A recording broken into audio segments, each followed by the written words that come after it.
Let's go over EONR first because I erased most of my price targets so I could show you just how I find them. So, February 27th, this is the 4-hour right now that I'm looking at, which you can always see the time frame that I'm looking at up here if I fail to mention it, or down here. When I'm finding price targets, I usually am looking either at the 1 hour, the 4-hour daily, and sometimes weekly, depending on how overextended it is, above the 200 EMA especially. So for things first, when a stock pops off first thing in the morning, I'll look at the 4-hour and the daily chart for the 200 EMA and the 201 EMA. And on this one, when we popped March 2nd, it's already over the 200 EMA on the 4-hour. So what I do is I look over on the daily, and again, March 2nd, as you can see down here at the bottom, the date, and I mark that right there, because those are usually high resistance areas, but once they go over, obviously they continue, and if it's over, I'll look for the weekly one, which is up here at like $3.67. And then as we can see, on March 2nd, where are we? That one line, you know, we've had, it acted as support here, then it fell under, and then it acted as support again, and then we were bumping, you know, and we stayed along here, but it kind of stings around there, and then it just goes on. So the next thing I look for after the 200 EMA and the 201 MA resistance points is I switch to the 1 hour. And on the 1 hour, this is where I mostly find my price targets. What I'm looking for is high points like these, which I mark out with a purple line. And keep going. So it was like 82, 83, that's kind of in the same area. Okay. And then I'm looking for these little VWAP angles, like right here, like this, juicy. And I'll mark those with green lines. And I'll be looking for more, like another one, it's like 163. And depending on how, if there's like a lot of these in a row, you know, I'll mark out resistance like purple lines. But these things are the biggest points I'm looking for. These like little 90-degree points, which I call VWAP drops, which also work in reverse because see, they always tend to hit eventually. And we did. And then going forward, so there's one right here, which kind of hit already there. But we'll mark that out.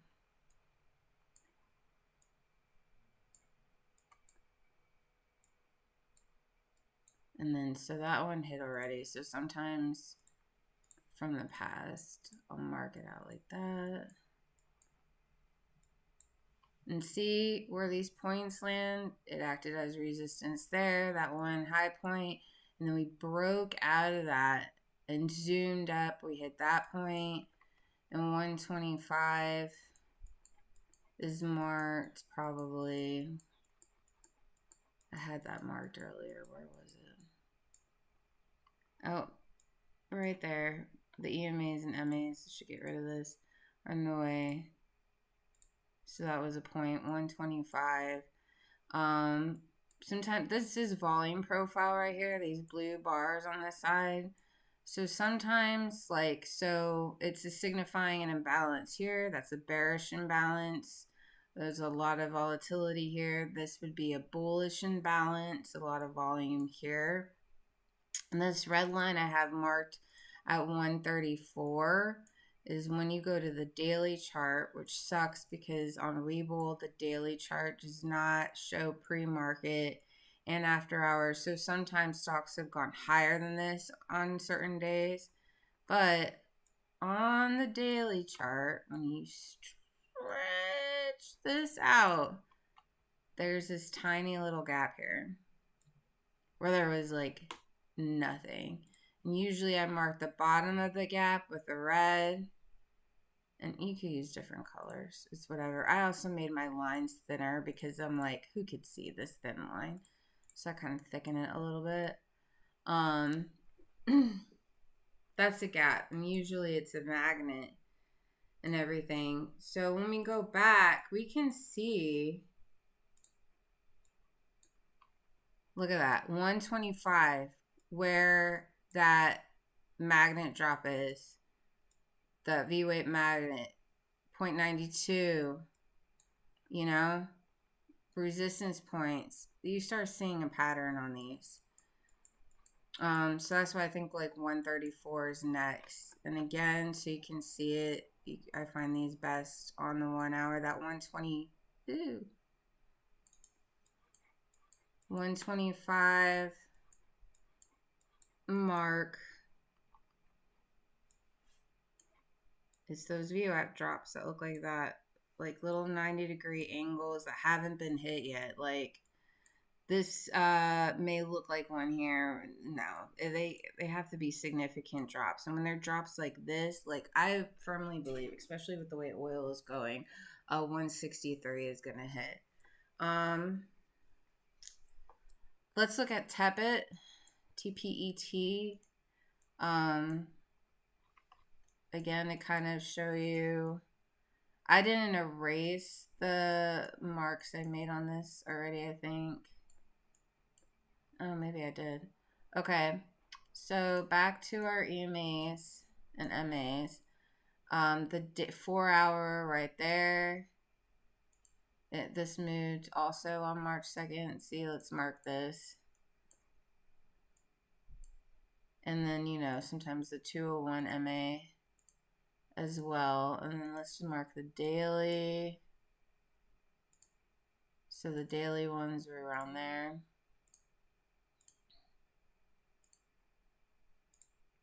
Okay. And then going back, let's look at the 5-minute on that day when it spiked. So you can see how this plays out. So here we go. March 2nd. See how it was almost the 201, 200 was like resistance here for a minute, and then it broke past, and then it's like it's going to the next one. By the way, these underneath, these are the reverse VWAP drops. So see how the VWAP makes these angles here? These are potential areas that it could fall back to, because these are also magnets on the downside, as we're experiencing here 2 days later. Look, there's another one. Here, VWAP drop came down over here, but look, here's one to the upside, and then it shot past it. See how these kind of work out on the smaller time frames? So going back to the 1 hour, again, this is March 2nd. You know, I'd probably be like, oh, I'll put a mark here. Okay, it needs to break the dollar, because we've also seem to have resistance in this area here. And then it's like, oh, if it breaks past there, we could probably go there. And that looks like a good drop there. And then we need a break there. We need a break there. That was at 2. Nope, see? We probably already met there. So then after it hits there, it'll probably go there. Now let's look at it. God. See how all these marks hit? And those green lines are like the VWAP drops, and see how it looked like it kind of played support, then it lost it, and then it just freaking tanked. But then when it like retraced back up as soon as it hit it, this is on the 1 hour time frame, we go past it. Now we're kind of toying with it playing support again or below, but as soon as it like even dips, it's like just knifes there a little bit. So this is a critical area where we are currently at March 10th or whatever. But we already hit 210. We already broke past this resistance, and because we have, I have to check back, but you know, we got next price targets coming up. These thin kind of ones, they were VWAP drops that already have been hit, but so I think $7.95 might be possible, especially once we break out of like 3. Probably need to find some identify some resistance areas. This is SAFX. Just had a merger. That's why we went down. And I believe the merger client bought shares at 10 cents per share. They've authorized an increase in shares.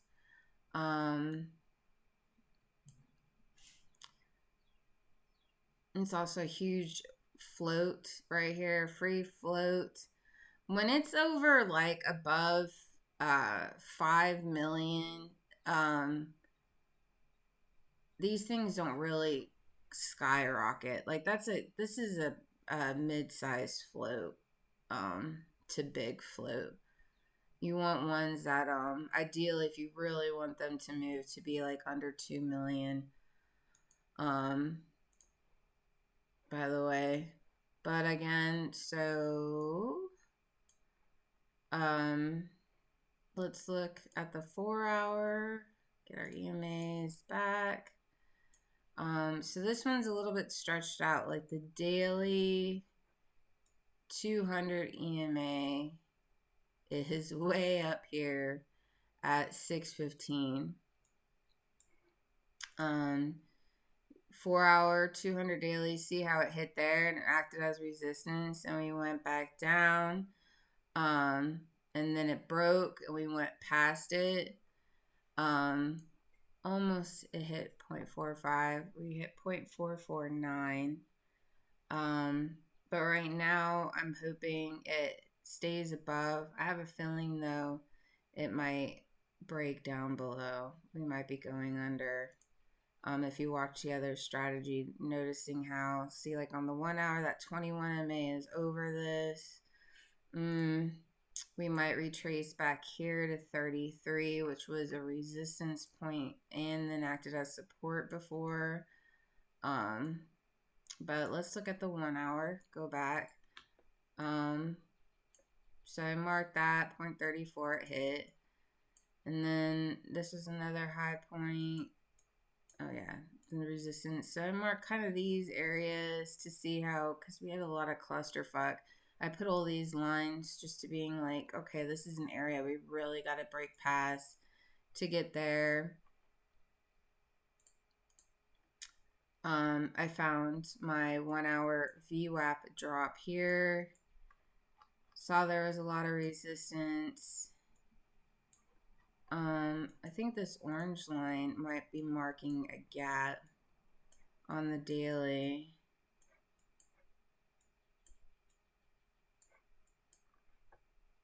I hate how you can't stretch these things out. No. What was this gap? I think it might have been to mark out the bottom of this area where we consolidate it. Because usually when we dip down, we'll rise to this point and maybe like here to the bottom of these levels. I don't know why I marked that out. Why did I mark that out?